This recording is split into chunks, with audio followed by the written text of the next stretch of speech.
Hello students, welcome to my new show e-learning commerce and management with doctor Dinesh Bakkar. ये आ गया मेरे YouTube channel का नाम डॉक्टर दिनेश बक्कर। तो जैसा कि आप जानते हैं अकाउंटिंग फॉर ब्रांचेस ये एक नया टॉपिक हमने शुरू किया है as per the syllabus of KBC North Maharashtra University Jalgaon for first year BCom। तो ये हमारा तीसरा प्रॉब्लम है आज का जो हम एक्सेल की मदद से सॉल्व करेंगे। यदि आपने पहला और दूसरा प्रॉब्लम नहीं सॉल्व किया है तो इसी वीडियो के डिस्क्रिप्शन में उसकी लिंक मिल जाएगी, आप पहले वो दो प्रॉब्लम देख लीजिए। तो चलिए शुरू करते हैं।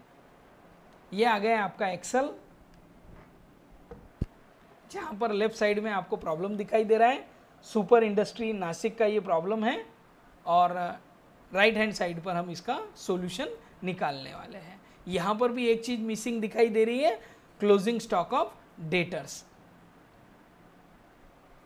क्लोजिंग बैलेंस ऑफ डेटर्स यहाँ पर मिसिंग दिखाई दे रहा है। देखिए यहाँ पर तीन चीज़ें हैं ओपनिंग स्टॉक में, ओपनिंग बैलेंस में स्टॉक, डेटर्स और ब्रांच, बट यहाँ पर क्लोजिंग बैलेंस में एक ही चीज़ दी गई है। ओके, चलिए ये तो मोटा मोटा समझ में आ गया है आपको। अब प्रॉब्लम एक बार पढ़ लेते हैं। यदि आप ये प्रॉब्लम मेरे साथ सॉल्व करना चाहते हैं तो रजिस्टर, पेंसिल, कैलकुलेटर साथ में लेकर धीरे धीरे ये प्रॉब्लम सॉल्व कीजिए, कॉलम्स बना लीजिए। अभी इस वीडियो को रोककर सारे कॉलम्स बनाकर फिर शुरू कीजिए। चलिए, Super Industry Limited Nashik has a branch at Nandurbar to which goods are supplied by head office at cost plus 25%। अब क्या होता है, हेड ऑफिस माल भेजते समय ब्रांच को उसकी कॉस्ट पता ना चले, इसलिए उसमें कुछ तो भी रकम जोड़ देता है ताकि ब्रांच को वहाँ पर सस्पेंस में रखा जाए। बट हम हेड ऑफिस है, हम अपने आप को हेड ऑफिस मानते हैं, हम हेड ऑफिस के बुक्स में एंट्रीज कर रहे हैं। तो यहाँ पर यदि हम इस तरह की एंट्रीज अगर कर लेते हैं, क्योंकि जो कि हमने एक्स्ट्रा अमाउंट जोड़कर ब्रांच को माल भेजा है उसकी एंट्री करते हैं तो गलत हो जाता है। तो उसके लिए हमको स्टॉक रिजर्व की अपोजिट एंट्री करना पड़ती है। तो यहाँ पर आपको स्टॉक रिजर्व आइडेंटिफाई करना होता है जहाँ जहाँ पर इनवॉइस प्राइस दी गई है। अब जब आप ब्रांच को माल भेजेंगे तो इनवॉइस प्राइस से भेजेंगे, ब्रांच से माल वापस आएगा तो इनवॉइस प्राइस से आएगा। Opening stock, closing stock invoice price पर होता है। ये चीज़ें हैं, मतलब 4 बार आपको स्टॉक रिजर्व की एंट्री निकालना है। हम वो भी निकालेंगे, जानेंगे धीरे धीरे। बट एक चीज़ आप यहाँ पर समझ लीजिए कि 100 रुपीज़ यदि आपकी कॉस्ट प्राइस है तो उसमें आपने कितने रुपीज़ जोड़े, 25 रुपये। तो टोटल कितनी हो गई, 125 रुपये। मतलब 125 ये क्या है, इनवॉइस प्राइस है, और 25 रुपीज़ क्या है, आपकी प्रॉफिट है। 100 रुपीज़ आपकी कॉस्ट प्राइस है। ये समझ में आ रहा है आपको। यदि आपने 20 रुपये जोड़ के भेजा कॉस्ट प्लस 20%, तो आपका क्या होगा, 100 प्लस 20 यानी 120। चलिए, तो अभी बात करते हैं कॉस्ट प्लस 25% की।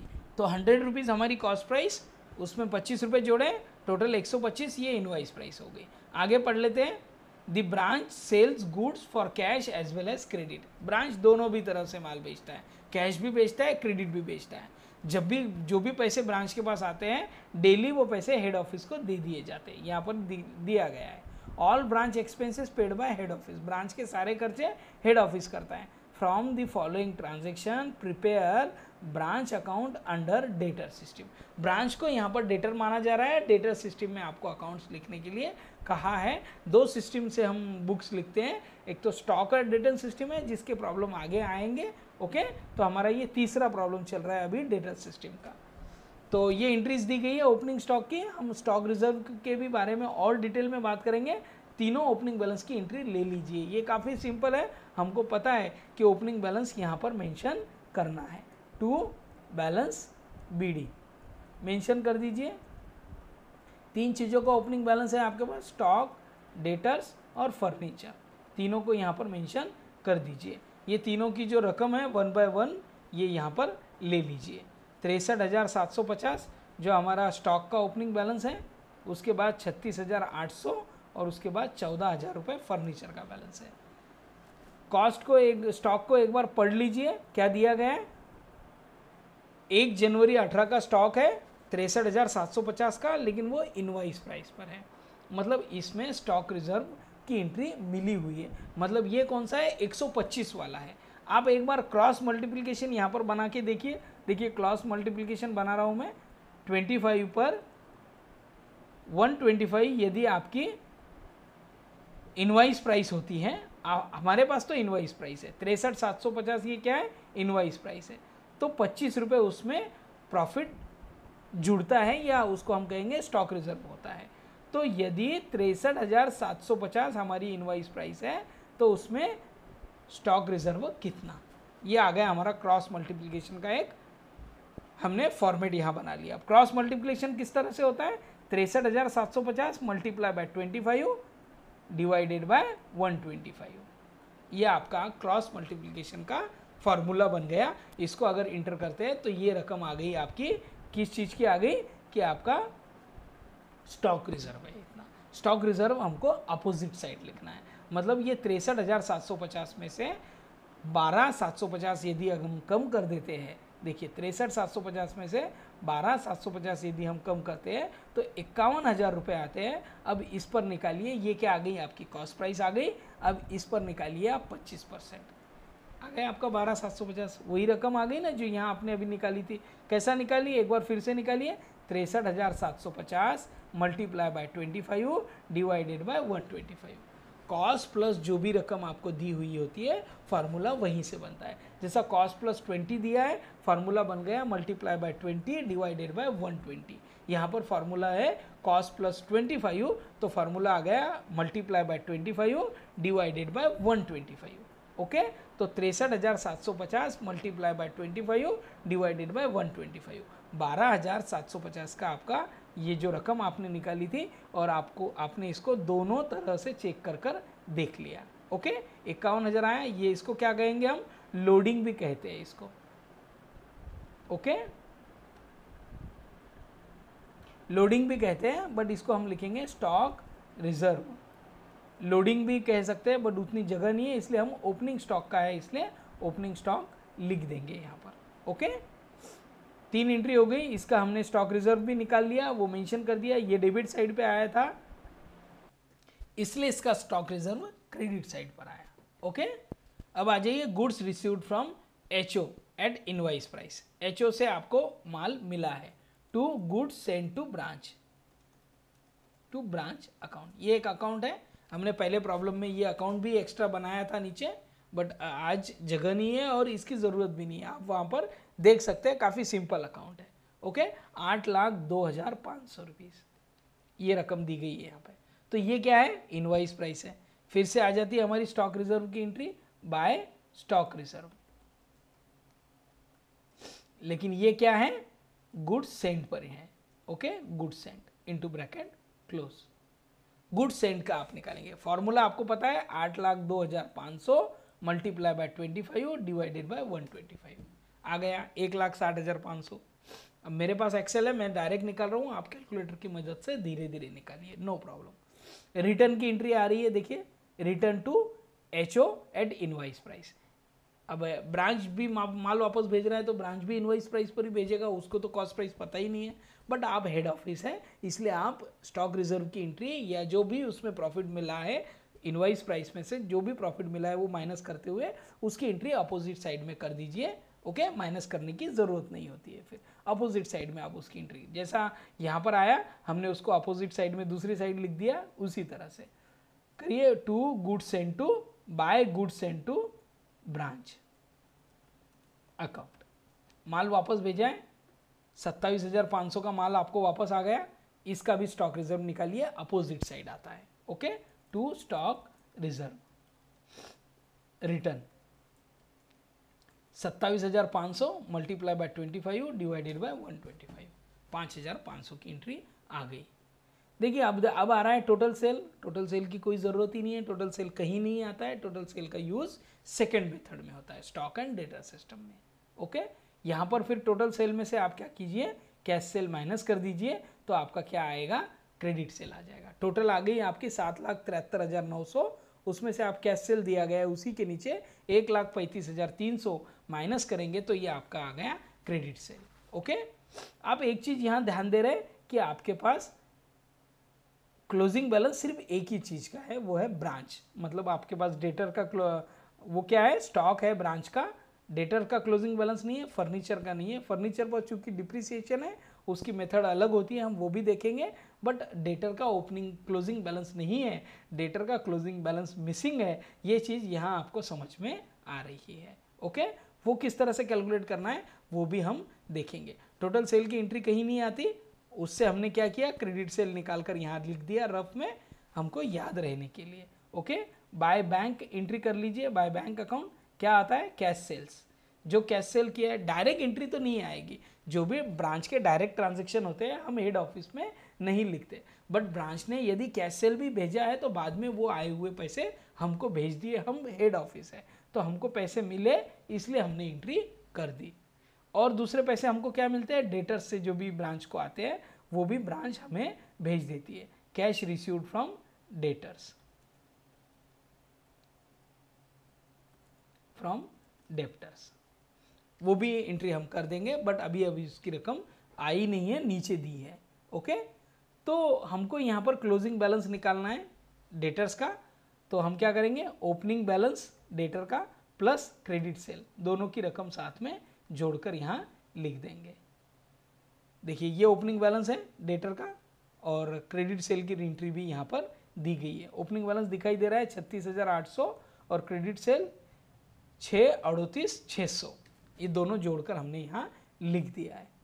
अब देखिए यहाँ पर डिस्काउंट है, बैड डेट्स है और रिटर्न है, ये तीनों भी एंट्री हमारे बुक्स में नहीं आएंगी, हम हेड ऑफिस हैं, ये ब्रांच के ट्रांजैक्शन है, बट ये ट्रांजैक्शन की हमको ज़रूरत पड़ेगी क्लोजिंग बैलेंस है डेटर्स का निकालने के लिए।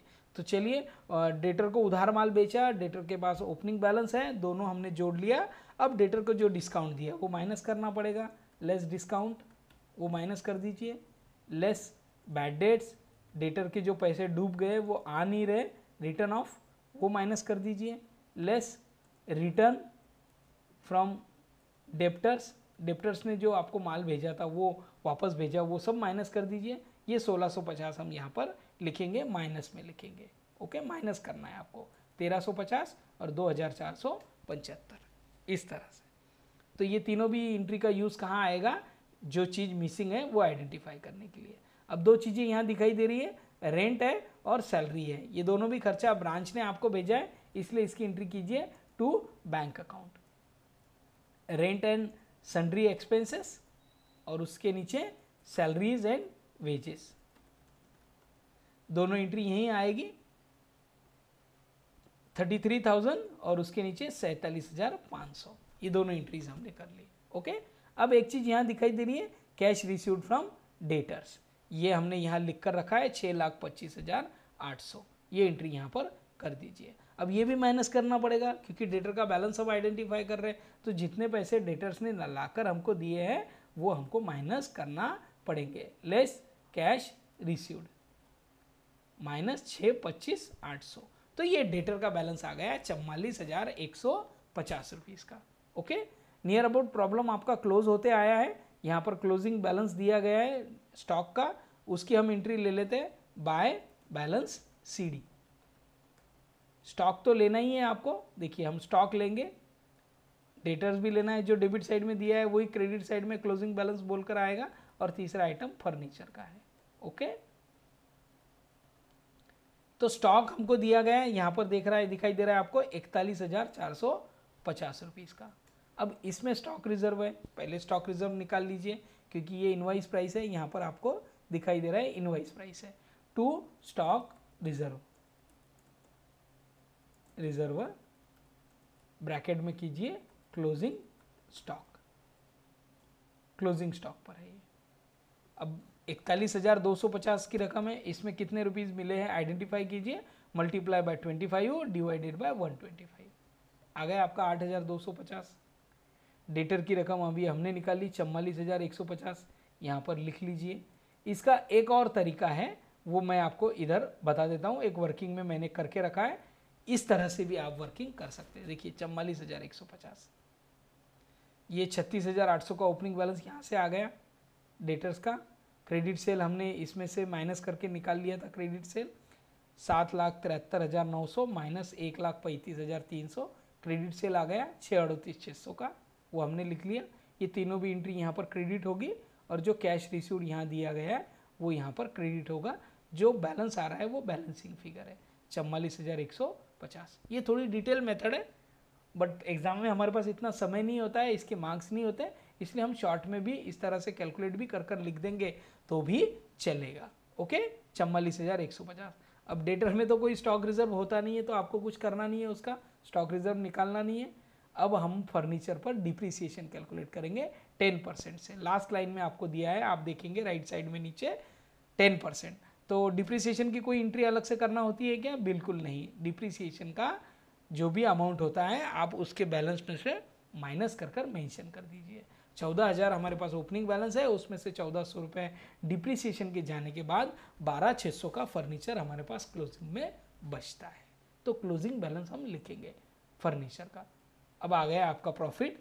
प्रॉफिट ही आ रहा है क्योंकि क्रेडिट साइड की रकम बड़ी है। To profit transfer to general P&L, general P&L account. अब मेरे पास एक्सेल है, यहाँ पर टोटल ऑटोमेटिक आ गई है 10,59,850 माइनस 10,11,300, तो 48,550 का प्रॉफिट आता है। तो ये जो प्रॉफिट आ गया हमने डेबिट साइड पे यहाँ पे मेंशन कर दिया है। इस तरह से ये प्रॉब्लम, कुछ चीज़ें मिसिंग थी और स्टॉक रिजर्व की नई एंट्री यहाँ पर आई। कभी कभी स्टॉक रिजर्व सेलिंग प्राइस पर भी दिया जाता है। हमको यहाँ पर कॉस्ट प्लस 25% दिया था, उसका फॉर्मूला मैंने आपको बना के बता दिया। ओके, कभी कभी 33 1/3 भी आता है, कभी 15% भी आता है। जो आया 15 आया तो मल्टीप्लाई बाय 15 डिवाइडेड बाय 115, इस तरह से 115। इस तरह से एक छोटे से एनिमेशन वीडियो के लिए इस वीडियो में अंत तक बने रहे।